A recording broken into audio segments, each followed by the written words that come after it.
asalaamaaleykum waa SM Info nuyu naa leen baax di leen ziara di leen jox seen wàccuwaay baax a baax di nuyu waa kër gi yëpp donc fi ñuy commencé information yi mooy RD Congo tey ku nekk xam na ni am na ay manifestants yu tar yu fa am ba nu yàq fa ambassade bu France ak ambassade du Kenya ak ambassade du Rwanda bari na ambassade yoo xamante ni daal. Manifestant yi yàqate nañ ko d'ailleurs sax ba ambassade américain yi xam na fu mu mujjee mais yi ma mujjoon a am image yi ma mujjoon a am ñoo ngi taxawoon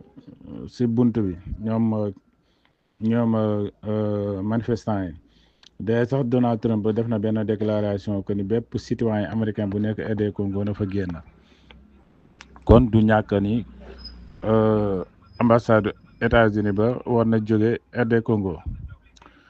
donc manifestant yi bokkoon na si li ñu doon déclaré mooy que ni ñoom dañu bëgg a Russie ñëw régler dimbali leen régler conflit bi nga xamante moo nekk côté ouest bu RD Congo moom la manifestant yi doon xamle nee na ñoom dañu considérer position wu Russie comme affaire u adduna bi yëpp maam Russie ni muy doxalee ñoom dañ ko jàppe comme si que daal adduna bi yëpp la amal solo ba tax na maanaam daal nee na Russie daal moom moo leen gënal alternative bi nga xamante ni hypocrisie occidentaux yi ñoo ngi koy def waaw ndax nee na ne ñoom li ñu jàpp mooy que ni rek lii yëpp occidentaux yi ñoo nekk seen ginnaaw ak seen alliés africains yi looloo tax ba ñu yàq ambassade bu Kenya ñoom manifestant yi looloon demandé que ni Russie na ñëw dimbali leen ndaxte ku nekk xam na ni moom Tshisekedi gars yi bëggoon nañ ko coup d'état mais dafa rëccoon ba tax na manifestant yi ñoom bloqué woon nañu yoon bi nga xamante ni moo jëm ambassade bu États-Unis bi nekk biir Kinshasa ndaxte ñoom nee na li ñu bëgg mooy que ni ñu jëlee rebelle M23 yi ak troupe rwandais yi nga xamante ni ñoo nekk biir RD Congo aussi tamit ñu jeexal seen ressources naturelles yi nga xamante ni ñoo ngi koy jël seen ressources naturelles yi nga xamante ni ñoom waa Rwanda ak occidentaux yi ñoo ngi koy jël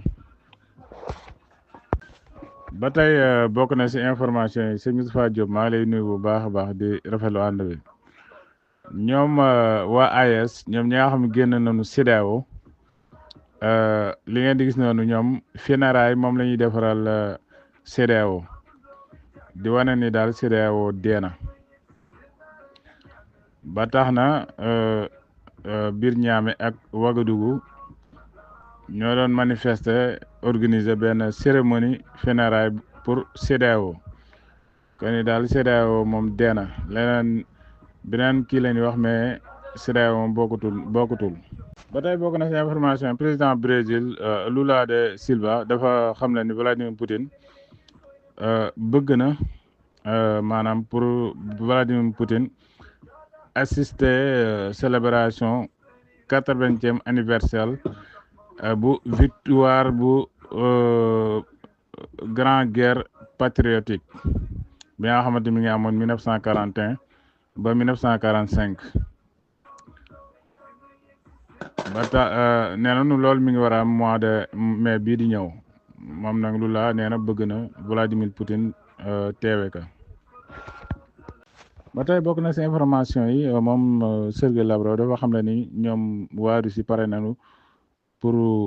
teewaayu boo xamante ni UNESCO moom moo leen soxla surtout si biir Afrique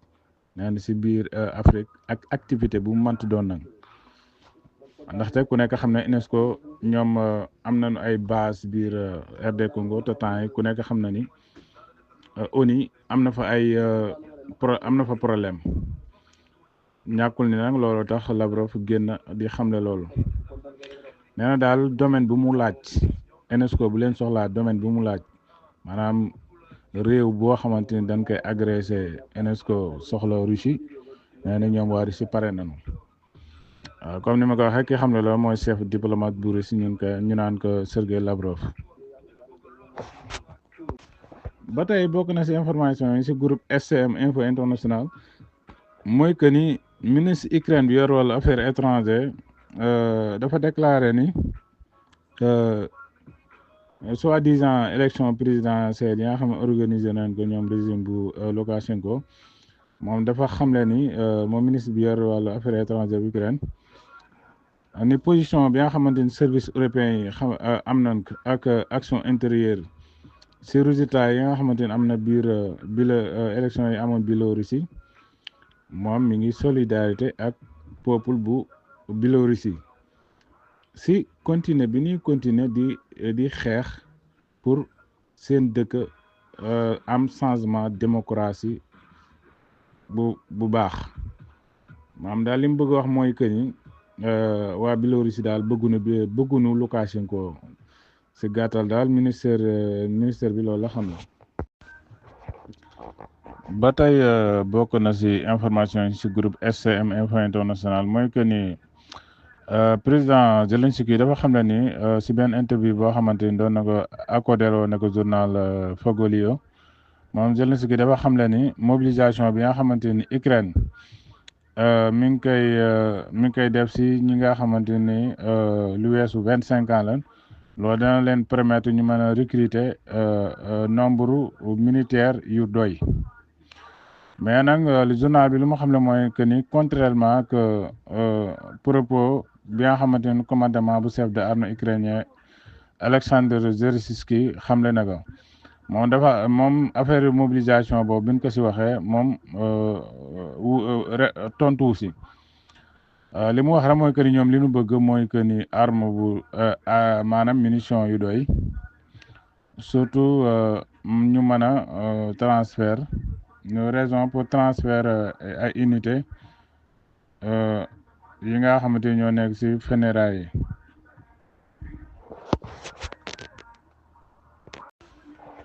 ba tey bokk na si information yi mooy ministre de la défense bu Russie tey dafa envoyé vidéo bi di xamle ni waa armée bu Russie bi nangu nanu localité bii di Timofeevka nekk si bokk si région bu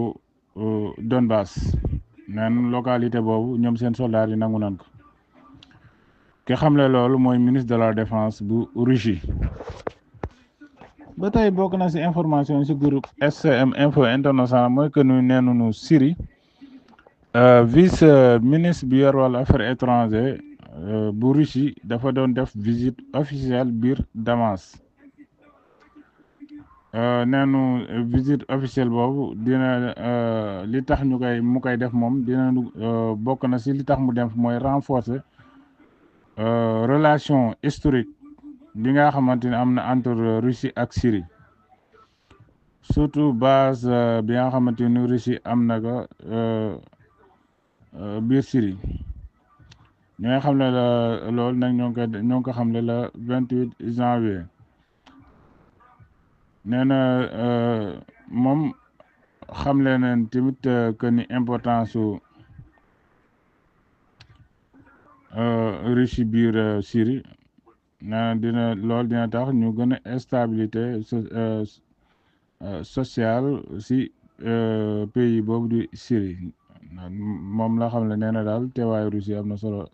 na solo biir Syrie ndaxte lu jëm si wàllu humanité ak yooyu Russie yëpp da si jàppale waa Syrie ba tey bokk na si information yi si groupe SCM Info International leen secrétaire d'État américain moom Marco Rubio ak ministère France bi yor wàllu affaires étrangères ñu naan ko Jean-Noël Barrot ñoom ñaar jot nañu waxtaan si téléphone nañu waxtaan nañ ñoom ñaar si téléphone lu jëm si seen renforcement partenariat entre Washington ak Paris ak lu jëm ci wàllu défense dépasse de défense bu état membre yu OTAN yi ki xam ne la mooy porte-parole lu département état américain ñu naan ko Tommy Burch moo xam le ni chef d'état américain ak ministre France bi yore affaires étrangères jot nañu waxtaan na secrétaire d'état américain moom confirmé na ne alliance entre États-Unis ak France ñoom ñaar dañuy jouer un rôle bu mag rôle clé bu mag lu surtout wàllu sécurité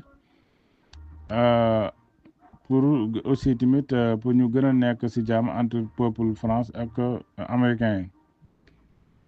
yi nee na ba léegi bokk na ci li ñu waxtaane mooy que ni daal deux interlocuteurs yi ñoom jot nañu waxtaan pour gën a renforcer seen avantage partenarial bilatéral ci wàllu base coopération ak consultation priorité commune notamment wàllu dépasse de défense nee na ñaari réew yi muy États-Unis kii wax jot nañu waxtaan ci loolu ñoom ñaar aussi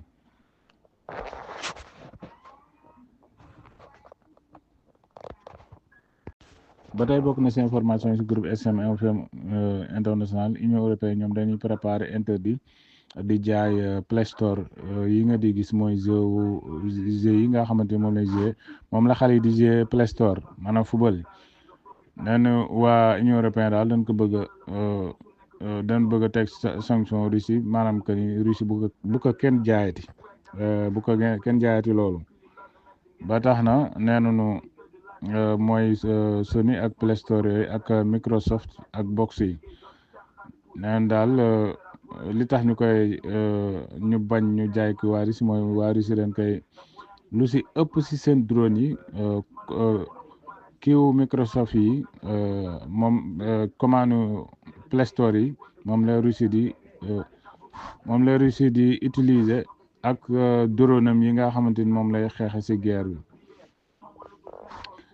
nag comme nin ko xam ne mooy que ni li tax ñu koy tere daal mooy guerre Russie bi ak Ukraine moom moo ko waral li ci Russie sonal drone yi nga xamante ni Russie da ci sonal Ukraine looloo tax ñu bëgg ko interdit aussi tamit nee nañu bokk na ni fabrication comme Microsoft moo koy defar ak Sony ak Nintendo nee na vente boobu nekk na vente directe maanaam Russie dañ ko jaayoon en 2022 neen Chine moom moo ko jaayoon maanaam kii lay doon sans câble commande lay doon sans câble vide Russie nag li mu si jëndoo nee na toll woon na si $120 millions. ba tey bokk na si information neen Chine ak Inde ñoom dañu suspendre jënd bi ñu doon jënd pétrole si Russie dañ ko suspendre nee nag li tax ñu suspendre que mooy que ni dañuy invité sanction États-Unis teg leen sanction maanaam sanction yaa xam teg na leen que ñu gën ko yokk nee na Inde ak Chine looloo tax ñu arrêté li ñu doon jënd pétrole si Russie ñoom nag États-Unis ñoom ak occidentaux yi comme ñoom ñoo ànd ñoom comme commande yi ma doon wax nii bu fekkee ni dañ ko tere pour ñu jaay ko Russie xanaa clandestinement lañ koy jaayee Russie mais bu fekkee ñoom xam nañ ko bu boobaa kii ko jaay commande yooyu dañ koy teg sanction que ni doot nu seq jënd ak jaay ak yow ak yooyu léegi en général bari na réew yoo xamante ni loolu la ñuy daw comme ni mu demee ci pétrole Russie bi mais du ñàkk ni gars yi dinañ am beneen voie boo xamante ni dañ fa jaar pour jot pétrole Russie bi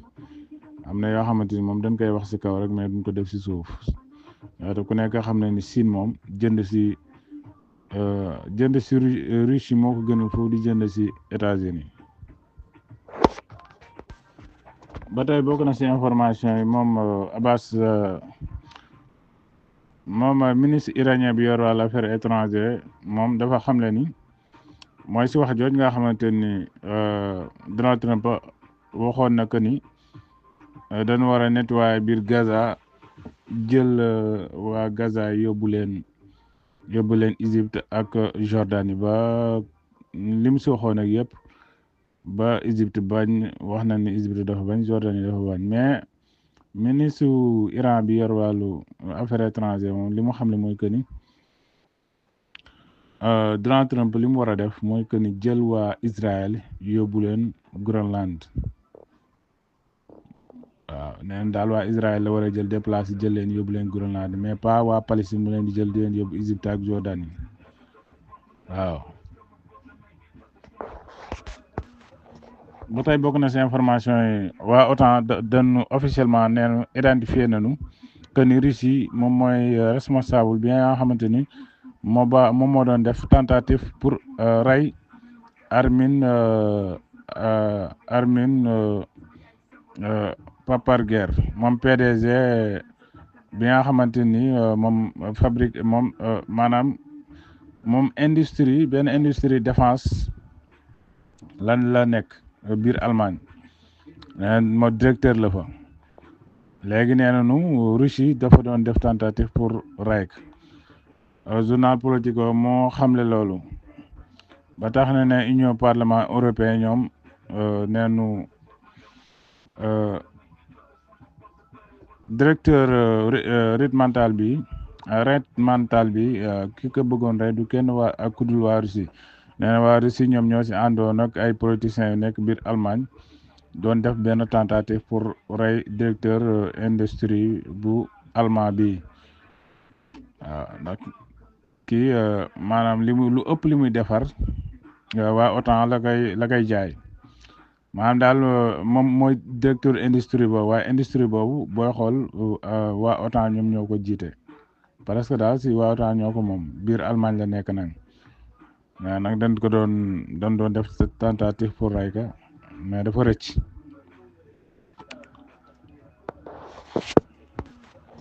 ba tey bokk na si information yi waa OTAN dañu officiellement neen identifié nañu que ni Russie moom mooy responsable bi nga xamante ni moom moo doon def tentative pour rey Armin Paparguer moom PDG bi nga xamante ni moom fabrique moom maanaam moom industrie benn industrie défense lan la nekk biir Allemagne moo directeur la fa léegi nee nañu Russie dafa doon def tentative pour rey journal Politico moo xamle loolu ba tax na ne Union parlement européen ñoom neenu directeur red mental bi ki ko bëggoon rey du kenn waa ak kudul waa Russie nee na waa Russie ñoom ñoo si àndoon ak ay politiciens yu nekk biir Allemagne doon def benn tentative pour rey directeur industrie bu allemand bi waaw nag kii maanaam lu ëpp li muy defar waa OTAN la koy jaay maanaam daal moom mooy directeur industrie boobu waaye industrie boobu booy xool waa OTAN ñoom ñoo ko jiite parce que daal si waa OTAN ñoo ko moom biir Allemagne la nekk nag mais nag dañ ko doon def tentative pour rey ka mais dafa rëcc ba tey bokk na si information ne Vladimir Poutine xamle na ni moom pare na pour nommer koo xamante ni moom mooy yore waxtaan entre moom ak Zelensky bu fekkee ni bëgg nañ mu participer si waxtaan entre moom ak Vladimir Zelensky nee daal moom pare na pour nommer koo xamante ni moom mooy kii waxtaan boobu mooy jiite waxtaan boobu moom Vladimir Poutine moo xam ne loolu